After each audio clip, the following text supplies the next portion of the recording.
My lips are chapped, which is not good. There's been a lot of misinformation going around about FNAF in real time. So I thought I would give it a little bit of a match of my own misinformation to sort of play by their own rules and their own game, by saying that FNAF in real time is not actually canceled. If you've noticed, I am not in my regular self-insert cosplay, which means I've left FNAF in real time. The whole game. And that's a really big deal, but I want you to know that that doesn't mean that the game is over and it's going to stop or shut down completely. There's a lot more to it than just me. I've been working on FNAF in real time since forever. At the start of August, directly on the FNAF anniversary date, I hung out with my friend over and we played Five Nights at Freddy's. And I thought to myself how no one has still, out of all of the 9 years of Five Nights at Freddy's, I still haven't seen anyone make an actual game properly with super accurate animations to FNAF. But if you've been following us, I always knew it was impossible to make something like that on ClickTeam because it's such an old software and there's nothing you can do about it and no one's figured it out since these 9 years, so it can't be possible, right? We turned that around and figured out that that wasn't entirely true. So after getting all hyped about a movie coming out and that FNAF is back, I wanted to think, is it actually possible? And that was something that was a big question through most of making FNAF in real time, which was the idea of, was it actually possible? Is it actually possible? So immediately after we hung out, I think about literally a day afterwards, or even that same day, and I think it was 11 days afterwards, right? We released our first trailer. A lot of people think that real time was in development like months before that first trailer. It was crafted and deep in its own. The original game I wanted to make actually didn't feature FNAF 1 in real time. I wanted to do another game with Brother. If you know Brother is the paper plate guy that seems to be showing up everywhere on everyone's thumbnails now, which he didn't originally, and the first time they did the demo, and now he's there, which makes people always mad, thinking that he's a part of the game when he's such a small freaking... I'm fine. I'm not mad. I have never been mad a single time in my entire life. And that's where I originally wanted to start. The first big question that had to do with everything about FNAF in real time, which is it possible? Now, I want to make it clear. Through the entire development of FNAF in real time, is it possible was a question that would sometimes be asked too many times. Like, is it possible to release 2 songs instead of 1 song, or no songs, when you're making a game in development? Sure. Maybe shouldn't have. Was it possible to collaborate with small businesses to do some sort of fun thingy? Maybe. Doesn't mean it should have happened, but it did answer questions like, what is the biggest, most popular fan game of this year? I didn't think the answer would be a game that I made, but it was something that happened. And it's a little stressful, which is why I left. And it also came with a lot of expectations, which is also why I left. When you think of a game like FNAF in real time, the overall concept is not very crazy. It seems like it's something that is very small and something that can be very contained, but also when you get hundreds and thousands of views and supporters for the game, it very much stops from being something that can be simple and fun and something that feels like not fair. There's some sort of expectation or feeling in the community that our hype means that we needed to almost like earn it. I didn't expect that, and that's not something I was used to. Navigating through the community, I had to learn a lot of rules and laws that I didn't realize were existent in the community on its own. If you just heard Sparky right there, I'm pissed as hell. Yeah. What? No, you're not going in FNAF in real time. Thank you very much. I love the game. Why are you asking me? And so having all that pressure was a lot. And it was a lot on me. It was also a lot on people who we worked with and who worked on the game. Something that I never want to stress inappropriately or incorrectly address is how much harassment we did get on the game.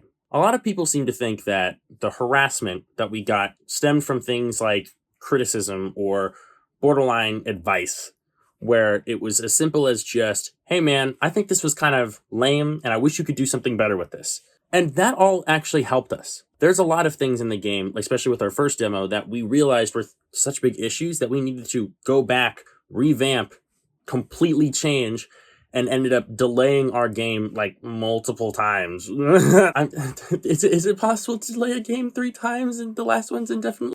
Unfortunately, yes! It's a good... Nope, that's not. Don't learn that lesson from me. Don't... But what we did receive not just besides that, but also with that, and from big people in the community who have big followings, was completely demeaning and belittling the work that was made by a lot of free people, that just did things for free, by a bunch of volunteer people who loved FNAF and put in their own creative vision into the game. A sort of thing that felt weird is it almost felt like expectations with our own game wasn't as simple as just, oh, we're going to do this for fun and we want to do this for fans. It almost turned into, we need to do this for you. For you is a big difference than for us. It's a big difference than a fan game. For you is someone where you are promised to make a game and then spend all your time to make it, advertising it and wanting people to play that game under the idea of you should pay or invest or something else with that game.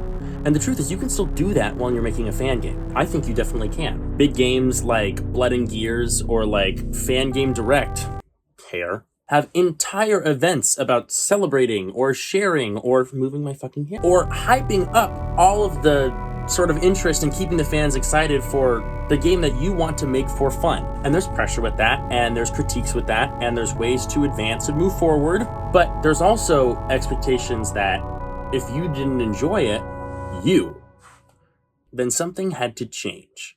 And that's where the difference comes from making a fan game and making, as a fan, you make it because you're a fan of something. The truth is, Fan Game Direct is a fan of getting people excited. Blood and Gears is a fan of doing something new while keeping it still a part of Five Nights at Freddy's. Playtime with Percy is a fan of making something so unbelievably fun and creative with an awesome group of team standing out as one of the most unique and cool fan games ever. I don't mean to hype up Playtime with Percy. I just think it's fire. So to go back to the beginning, I'm not trying to say that our fan game is the best fan game ever because Joy Creation exists. And I'm also not trying to say that our fan game is the most creative fan game ever because Playtime with Percy exists. But what I can proudly and strongly say is, it's yours. All of the support, the fan base, and the interest in our game has been not unmatched, because you guys always match it with everything that happens in our community, but it was unexpected, and it wasn't necessarily deserved. As a lot of people point out, the game is just kind of FNAF with animations, but the minute you guys put your hands on it, it became, I don't even know how to describe where we are at right now. We've had YouTubers play it, I've had childhood heroes play it, but even more importantly is you guys have played it. 200,000 of you guys have downloaded this game to at least attempt to play it, and probably only 5 of you were able to play it because the bugs were absolutely just, I'm so sorry, I cannot apologize more. And something I didn't expect was to create a game that, with just the presence of it existing, caused a whole wave of something to happen in a community that I've been in for the past 10 years. And something I will always have to acknowledge, no matter what, is I'm now a part of the community I grew up with 10 years ago. When people say that the FNAF fandom is the most creative and talented and amazing fan base ever in existence, I still don't think that they're wrong in any way. And I think it just goes to show that even as something that was super simple and is kind of silly and dumb, as making the first game with them just moving, it's not just us that put in the effort to make it special, it's you guys. And that's something that will always stay with me forever. If anything, I'm walking away knowing that forever in this franchise and in this fandom, I was able to do something that I was inspired by and lived my entire life wanting to do. Now that I'm able to step in and be that person who could make something like that, it was overwhelming and it was a lot. I mean, it was crazy to do, but I will never regret that. And I'm so glad that I did that. For the future of the game, I hope you all stay excited because it's not going anywhere and it's not dying, but it's not staying with me. I think I've realized from this point on that I love the fandom so much that I'm still excited to do whatever I want to with this, hopefully, but it has to be something that actually will be enjoyable. And Sparky, I swear to God, you are... Sparky? Really? Okay.